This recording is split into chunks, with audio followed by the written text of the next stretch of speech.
doidinho, foi por causa do cheiro dela aqui, né? Acho que já sabe, né? Eu fiquei meio ansioso que ele tá voando, de botar perto dele, de repente eu não sei, né? Não pega, né? Não morde, né?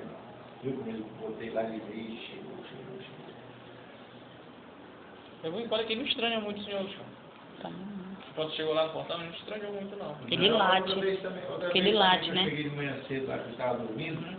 A primeira vez ele veio, aí eu fiz assim pra ele. Aí ele já veio, já passava por lá e vinha rodar. Porque a pessoa passa ali na rua, ele já passa pra cima aí. Fica pinotando ele. Fica lá. Tô filmando eles. Cadê o rabite deles? Esse lado aqui tá sem rabinho. Oh.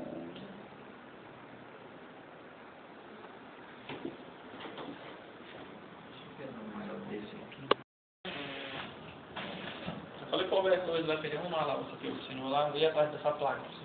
Que é difícil de achar, mas eu vou atrás. Tem umas máquinas dentro da solar antiga, eu vou separar.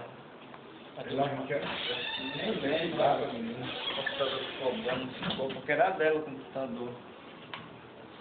840. 840? 840 gramas? Tá bom, de peso? Tá.